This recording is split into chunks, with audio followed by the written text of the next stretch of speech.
Hello अस्सलाम वालेकुम friends, welcome back to my channel. आप देख रहे होंगे कि आज जो है व्लॉग की शुरुआत ये किंग टॉक से क्यों हुई है। किंग टॉक से इसलिए हुई है क्योंकि हम लोग गए हुए थे पाकिस्तान टूर पर कोई 3 हफ्ते के लिए, और जब हम वापस आए तो हमारा वेलकम किया घर में इन इतने सारे कॉकरोचेस ने। वजह ये थी कि मेरे सामने वाले फ्लैट के अंदर चूँकि बहुत अरसे से बंद रहने की वजह से वहाँ पर कॉकरोचेस हो गए थे, और जब उन लोगों ने आके धुलाई करी, सफाई करी, तो सारे इधर आ गए। जब मैं जा रही थी तब ये सिलसिला चल रहा था। मैंने उन्हें कहा था कि आप यहाँ पर जो है वो स्प्रे कर दीजिए, तो उन्होंने कहा था जी आप परेशान ना हो, हम स्प्रे कर देंगे। और मुझे ये भी डर था कि मेरे घर में ना आ जाए। एक आध आए थे, मैंने स्प्रे उसी वक्त कर दिया था, मगर उसके बाद मुझे ये नहीं पता था कि मेरे पीछे जो है वो इतने सारे कॉकरोचेस घर के अंदर भर जाएंगे। जब मैं आई हूँ तो मैं देख के परेशान ही हो गई हूँ। और आप देखें कि कोई ऐसा कोना नहीं है किचन का जिसके अंदर कॉकरोच ना हो। कैबिनेट्स के अंदर, प्लेट्स की जगह, देगचियों की जगह, हर जगह कॉकरोच। ये देखिए कितने सारे बड़े बड़े कॉकरोचेस भरे हुए हैं। और अभी तो कमरों को मैंने सही से चेक नहीं किया है क्योंकि मुझे कमरों में ऊपर नज़र नहीं आए थे, लेकिन मेरी बेटी बताई थी कि रात को जब लाइट बंद थी उसने एकदम से लाइट खोली तो उसे नज़र आई थी कितने सारे कॉकरोचेस हैं।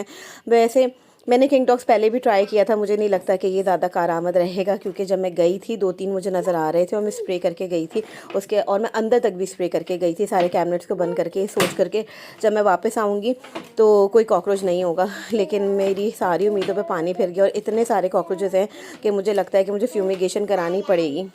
मैंने दिन में 2 दफ़ा स्प्रे किया, फिर मैंने रात को भी स्प्रे किया, मगर कॉकरोचेस बस जिन पे स्प्रे पड़ता था वही मरते थे और कोई मरते नहीं थे। फिर मैंने अपने हस्बैंड को बताया कि कोई दवाई हो तो लेकर आए, तो उन्होंने कहा मेरे ऑफिस के पास एक दवाई मिलती है, मैं लेकर आऊँगा। अब मैं रात को वो दवाई लगाने वाली हूँ। देखिए ये दवाई आ गई है मेरे हाथ में, मैं आपको दिखाती हूँ, शायद ये कोई असर करे। दुआ कीजिए प्लीज़।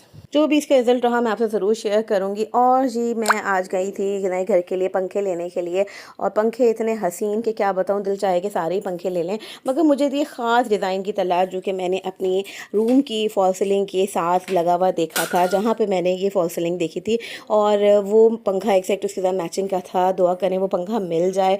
हम वो पंखा ढूंढ रहे हैं, उसे मिलते जुलते तो मिल रहे हैं, और पंखे बहुत खूबसूरत खूबसूरत हैं। 3 पर के भी हैं, 5 पर के भी हैं, 6 पर के भी हैं, मगर पैसे बड़े हाई हैं सबके। महंगाई इतनी बढ़ गई है कि एक एक पंखा जो है वो 5-5 6-6 हज़ार रुपये का आ रहा है। पूरे घर के पंखे लेना एक साल काफ़ी मुश्किल है। तो अभी मैं जो है वो बस अपने रूम का और 2-3 और रूम्स की जिनकी फॉल सीलिंग्स बनवाई है उनके पंखे लूँगी। बाकी पंखे देखें, अम्मी कह रही थी कि उनके घर में कुछ एक्स्ट्रा पंखे, ये देखिए 6 पर 5 पर का ये मैंने पहली दफ़ा देखा, 4 पर का तो मैंने देखा था। अम्मी कह रही थी कि मेरे घर से आके ले जाओ क्योंकि उनके घर में एक्स्ट्रा पंखे थे, और अम्मी ने मुझे फ़ानूस भी दिया है। उस फ़ानूस की ख़ास बात यह है कि वो मेरे अब्बू के हाथ का लगाया हुआ है, और कोई 20-21 साल पुराना वो फ़ानूस है।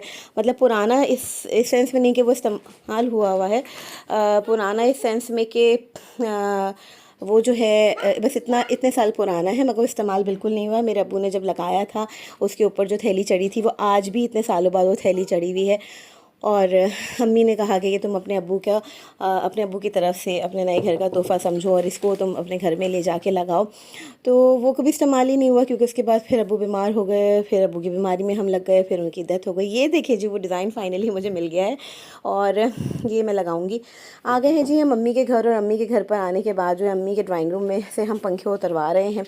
2-3 पंखे अम्मी ने मुझे दे दिए हैं, और इन पंखों को ले जाके मैं जो है वो अपने नए वाले घर के लाउंज में लगाऊं, क्योंकि अम्मी के ड्राइंग रूम के पंखे, लाइट्स, फानूस कुछ भी इस्तेमाल ही नहीं हुआ आज तक। और भी बाकी सारा काम जो है वो घर का साथ साथ चल रहा है, और मैं आपको साथ साथ अपडेट करती रहूँगी।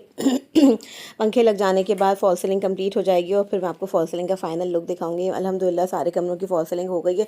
हाँ, लाउंज की फॉल सीलिंग नहीं हुई है, वो इस वक्त फाइनल होने वाली है, और वो भी मैं आपके साथ डिज़ाइन शेयर करूँगी कि मैंने कौन सी फॉल सीलिंग्स पसंद करके जो है वो लगवाई हैं। एक पंखा उतर चुका है जी, और दूसरा पंखा भी अब उतरने वाला है। ये देखेंगे दूसरा, पहला पंखा उतर गया है, अब दूसरा पंखा उतरेगा, और उसके बाद फिर हम लोग जाएंगे और जब फॉल सीलिंग के ऊपर ये पंखे लग जाएंगे और फिर आपको फाइनल लुक दिखाएंगे फॉल सीलिंग की। मुझे याद नहीं मैंने आपसे, ये मेरे वाले साहब की तस्वीर है, खैर बीच में आई तो मैंने कहा आपको दिखा दूँ। और मुझे याद नहीं कि जो है वो मैंने जो है अभी तक आपको जो है वो फॉल सीलिंग के डिज़ाइन दिखाई नहीं दिखाई, इंशाल्लाह जल्दी शेयर करूँगी। चलिए जब बारी है फ़ानूस की, फ़ानूस से उतार रहे हैं। फ़ानूस है बहुत पुराना, मगर मुझे यकीन है जब मेरे घर में लगेगा तो बहुत अच्छा लगेगा। मिलते हैं आपसे नेक्स्ट वीडियो में। अल्लाह हाफ़िज़।